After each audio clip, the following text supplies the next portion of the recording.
Bonjour à tous, bonjour à toutes. Encore une petite vidéo sur mes lectures, hein. J'en aurai certainement beaucoup d'autres à faire au cours de l'année, mes lectures évidemment 2025. Et là, je vais vous présenter brièvement 3 livres à ma manière, sans entrer dans des détails inutiles qui ennuient l'auditeur, voire le lecteur. Je pense notamment à ces critiques, ou plutôt ces avis qui figurent sur Babelio, qui sont interminables. Il y a un manque d'esprit, de synthèse. Bon, vous allez me dire, vous êtes très bavard vous-même, mais entendre quelqu'un bavarder, c'est peut-être moins ennuyeux que de lire un long laïus qui concerne un livre et on a envie de savoir rapidement de quoi il s'agit et il ne s'agit pas forcément de raconter l'histoire en long et en large. Alors, un livre que j'ai trouvé dans la boîte à livres de l'hôpital de Thiers. Ils ont une boîte à livres intéressante en ce moment. Il date de 1961, mais la première édition est de 59. Il fait partie de ce qu'on appelait la nouvelle Bibliothèque Rose, qui a remplacé l'ancienne Bibliothèque Rose. Je vous montre l'enseigne l'ancienne, oula, qui a duré 100 ans environ, de 1857-58 jusqu'à 1959. Voilà, elle avait cette allure-là. Là, vous avez un Julie Gouraud, Quand je serai grande. Tiens, il y a un ex-libris, je n'avais pas remarqué. Ah, c'est curieux ça. Ah, tiens, c'est Arnaud Larraine. Ah oui, tiens. Quand je serai grande, donc, illustré par Ferdinand Duss, c'est la première édition de 1888. Voilà, le frontispice de Ferdinand Duss. Oh là là, j'ai du mal à prononcer. C'est grave. Alors, voilà, la nouvelle Bibliothèque Rose qui l'a remplacée. Au départ, il y avait même des livres Hachette avec jaquette pendant un certain temps. Ils avaient d'ailleurs habillé les ouvrages Bibliothèque Rose comme cela des années 30 avec une jaquette, notamment les livres illustrés par Pécou. Regardez, là, il y a 3 tranches dorées. Après la guerre, il n'y a plus qu'une tranche dorée, en général. Oui, enfin, à partir des années 20. En 19, il y avait encore 3 tranches dorées. Et après, la page de garde a changé. Elle était au départ jaune clair. Ensuite, elle était vert clair. Et après, bleu, plus ou moins foncé. Et ensuite, bleu pâle. Enfin, j'en parlerai peut-être. Donc, ce livre, il est de Jeanne de Roqueville, qui est morte en 2000 à l'âge de 90 ans. C'est une auteure pour enfants qui a été primée en 53 au Salon du Livre pour enfants, un prix pour enfants. Elle a obtenu, j'ai oublié lequel, mais peu importe, il faut savoir qu'elle a eu un prix qui tend à prouver peut-être encore qu'elle a un certain talent littéraire pour écrire pour des enfants. Et là, c'est un livre dont l'action se passe en 1957. Il est illustré par qui d'ailleurs? Je crois que l'illustrateur ne me plaît pas tant que ça. C'est Paul Durand. Ah oui, c'est Captain Pacha. Elle a obtenu le prix du Salon de l'Enfance à 53 pour Captain Pacha. Euh, Voyage en dentelle, Berger en crinoline. Elle a dû écrire environ, je crois, 4 ou 5 livres, 4 ou 5 livres, et elle a fait de la traduction. Donc là, c'est une histoire qui m'a intéressé au départ. Elle m'a tenu en haleine finalement, cette histoire. Donc c'est une personne qui hérite d'un château. C'est assez classique. Donc il y a combien d'enfants? Il y en a un, deux, trois, quatre. Oui, c'est ça. Et donc le château en question, il est dessiné ici. Euh, c'est agréable à lire, on ne s'ennuie jamais, mais les péripéties manquent quand même peut-être un petit peu d'imagination. Euh, c'est un peu court au niveau de l'imagination, ce livre, je trouve.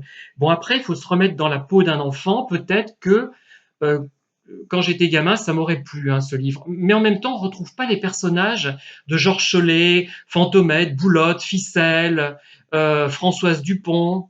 Vous savez que tout le monde le sait, que Fantomette, c'est Ficelle en réalité. Et on n'a pas cette force dans les personnages. Et d'ailleurs, il n'y a qu'un seul volume qui met en scène ces personnages. Donc, je vais peut-être le remettre dans une boîte à livres. Il m'a intéressé, il m'a amusé, mais pas passionné.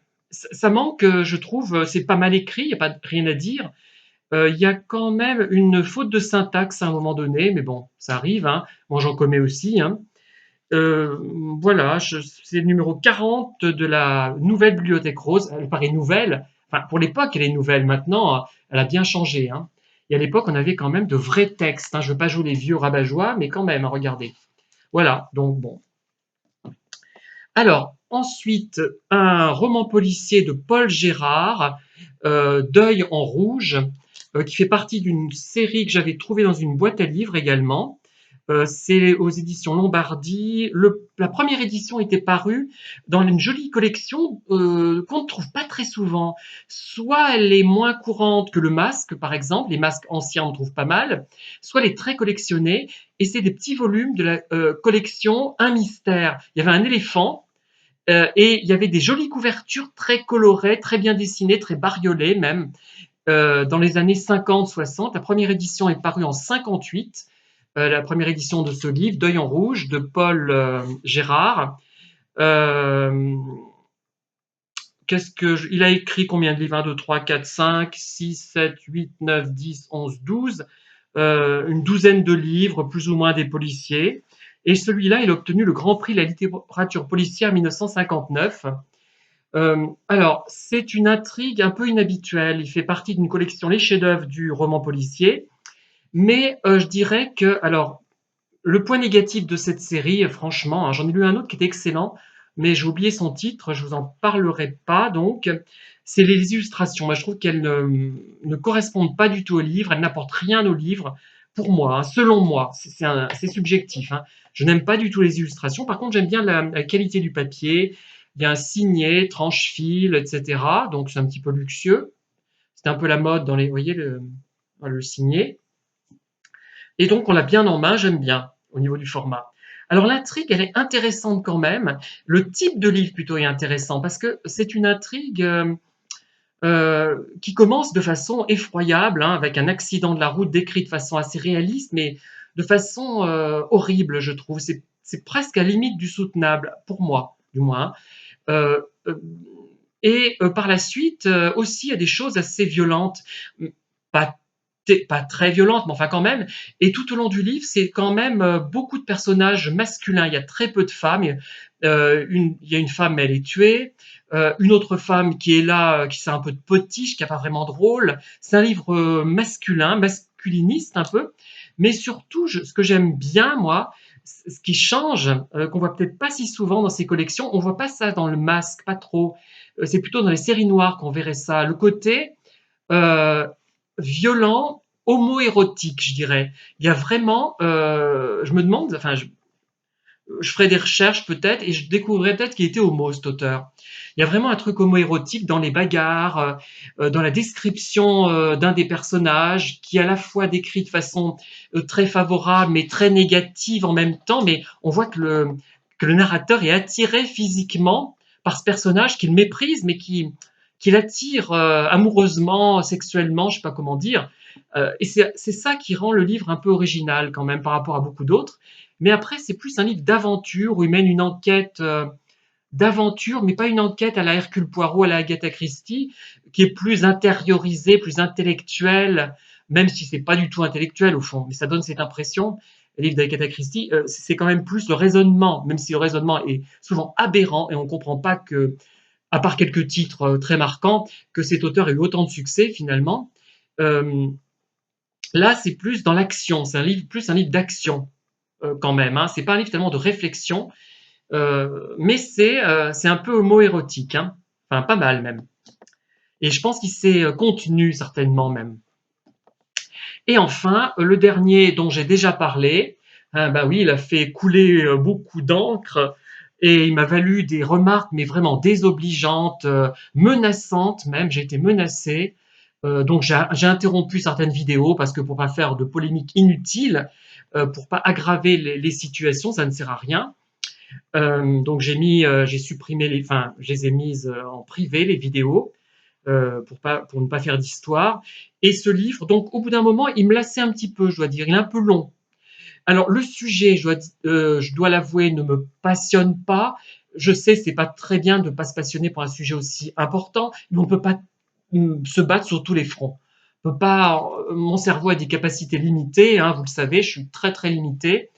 Je n'ai aucune capacité intellectuelle qui me permet d'engranger autant de choses différentes, donc j'ai fini par me lasser un peu. Mais par contre, ce dont je me suis pas lassé, c'est la richesse du vocabulaire qui m'a ouvert des perspectives, même si je n'écris pas du tout comme ça moi-même et je ne saurais pas, mais il y a énormément d'idées. Ce Kamel Daoud a énormément d'idées, de style. Alors c'est un style, je le répète, je vous l'ai dit mille fois, comment dire, poétique, la poésie en prose, métaphorique. Il y a beaucoup de comparaisons, de métaphores, d'images, c'est très imagé, très réussi, il y a plein de belles phrases, mais c'est tellement riche que ça finit par... c'est comme quand on mange un très bon gâteau à la crème.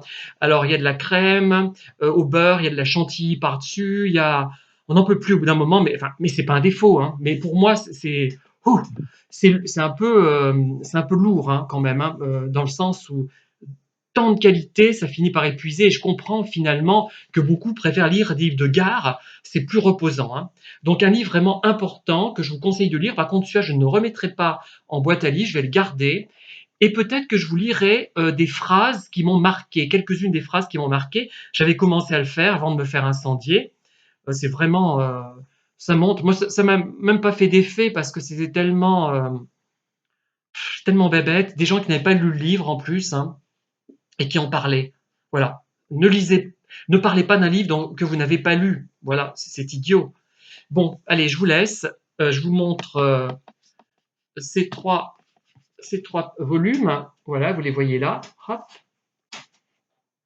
Et je vous dis à très bientôt pour de nouvelles vidéos passionnantes.